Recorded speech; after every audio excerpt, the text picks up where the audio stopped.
What's going on, guys? Welcome back to another epicseven video today. And today, guys, we are going to be going over one of the new Moonlight Mystic summon characters. She will also be in the regular Moonlight pool, but obviously your chances are a lot higher to get her in the Mystic summons. I will definitely say for the 4-star Moonlights. For the 5-star Moonlights, no, not really. You know, I completely failed out on Aramithia on last night's stream. But anyway, we're going to talk about Crescent Moon Wren, which I have to say is probably one of the best 4-star Moonlight utility characters, especially when it comes to PvP and Guild War. I don't know how useful she would be in PvE, but definitely for PvP and Guild War, she is absolutely bonkers. So let's go into first her stats to show you guys like the capability of what she has to offer for everything. So she has 1,000 attack, 5299 health, 126 speed, 469 defense, and then the normal regular stuff with 15 crit hit chance, 150 crit damage, and then 5% dual attack. It's 0 effectiveness and effect resistance as well with her awakening, so she is not getting the effectiveness or effect resistance. So she is one of the top speed characters in the game. I want to say, I know Celeste is faster, but she has the same speed as Assassin Kali. She's faster than every CR pusher in the game. So, you know, if you have comparable gear to, you know, against a Shadow Rose comp, a Lucid comp, a Auxiliary Lots comp, a Judith comp, all those characters, she beats them by almost 10 or more speed on all accounts. So let's go into her skills of why that's super important. She has decent amount of health.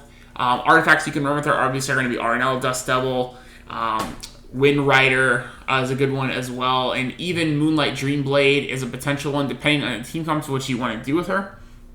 So, well, let's go actually preview her skills real fast, and we'll go ahead and check that out so you guys can kind of see what's up with her. So this is her ultimate. So what this does here, guys, is this is going to do a single attack on an enemy, and it's going to put up immunity.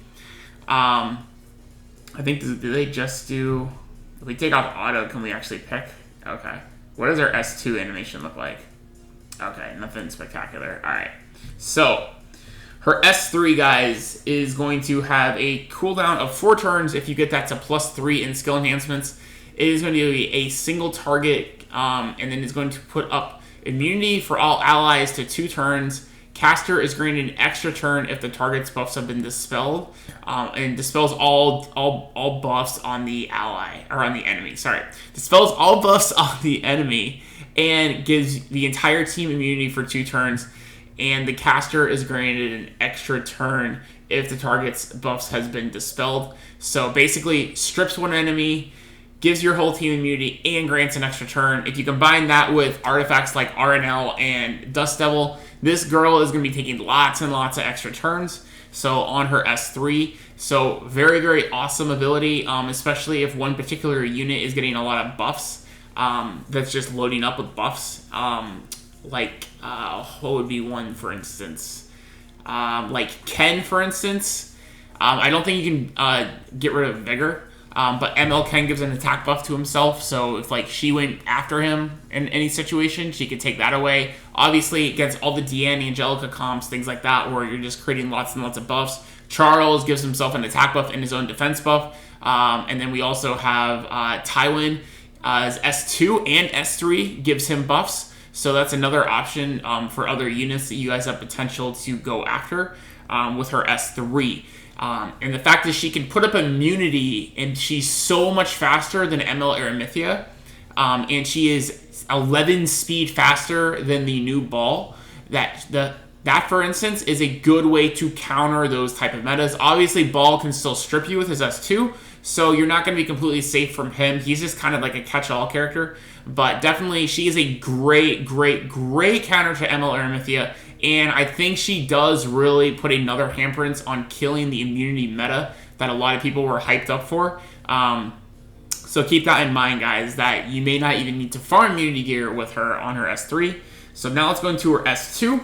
It's going to attack the enemy, another single target. Only a 3-turn cooldown, all damage for skill enhances. So no 100% chance to attack the enemy, and then stealing 2 debuffs and granting their effects to the allies. So generally, like, DN 2 debuffs or 2 buffs, sorry, and then Angelica 2 buffs. So most units, even Tywin's S2, 2 buffs, aren't going to be granting more than 2 buffs at a time within a turn.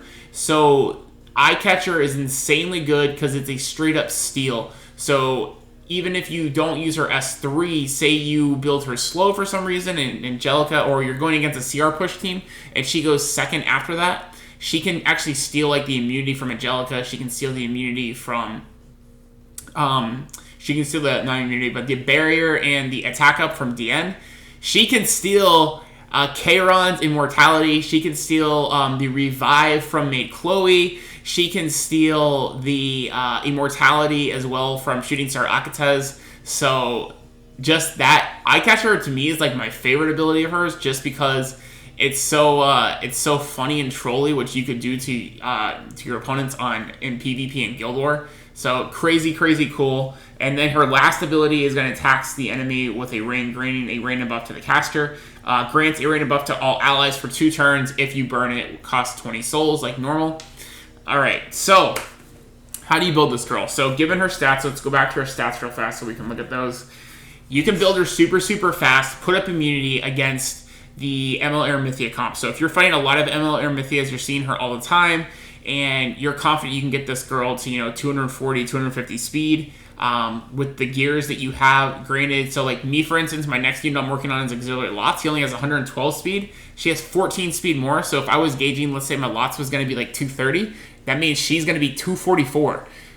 So that's a crazy increase in speed for her. So that is a very good strategy. The other option is you could build her like moderately fast to like a 180 speed, not really giving her a speed set, not trying to get super amount of speed stats, or sub-stats rather. And then you could go more off of using her S3 to steal the buff that is on one enemy and giving them to all your allies, to possibly stealing immunity, stealing barriers, stealing immortality. Like for instance, if you give like all your units immortality or revive from like Maid Chloe, that's going to be crazy. So like Maid Chloe, I feel, is like really risky to run, because if a lot of people are pulling for Rin and get her, she is going to be a very hard unit to pull off in PvP, I feel, especially on defense, where the AI doesn't know how to interact with Rin, obviously. So those are kind of the 2 options I would say to go about with her, between her S2 and S3. Either way, you can start off with your S2. For instance, you guys can steal the buffs steal 2 buffs and give them to all your allies, or you can put up that immunity turn 1. That's why I would say, like, I think still, to be safe, she's still better to play as super speed. I was talking with Josh earlier about this, but I feel like safe-wise, the fact that you straight up counter ML Eremithia if they don't have a stripper, like if you put that up and Harado doesn't strip you, like for instance, if they're going like with the turn 1 Eremithia play and not using a CR pusher, chances are they're not going to have Harado be faster than Eremithia. Eremithia is going to be their number 1 speed unit, and AI will do her Meteor, and then you can just block it. And then you can just go in and snipe her out and then take over the game at that point. So, but anyway, guys, I think she is definitely a 10 out of 10. Definitely 5-star ML worthy, in my opinion. I really hope I can free-to-play get her. I don't know how hard. I haven't decided financially wise if I'm going to try to whale again. I'm hoping I'm going to save up some bookmarks, and then hopefully maybe on when they come out next week, I'll have like 600 or maybe 500 bookmarks saved up between hunts and Guild War. I'll get 2 more Guild Wars in, which will give me hopefully another like 200 to 300 bookmarks, or like at least 150-ish bookmarks, and then get a bunch from hunts, and then hopefully we can take it from there, and hopefully I can get super lucky and pull her or Bao. I'll take either one, obviously. But definitely, guys, try to go for her if you guys can. If you guys do well in Guild War, if you guys get a lot of marks from hunts, if you guys end up cashing out for her, definitely pull for her. She's definitely, I feel, a better overall unit than Dingo was.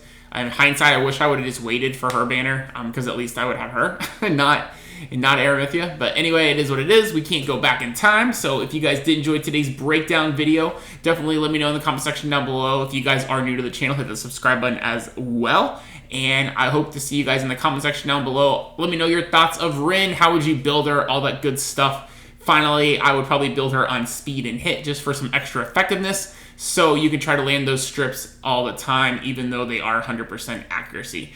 But anyway, guys, thank you guys so much, and we'll see you guys in the next Epic 7 video. Peace out, guys.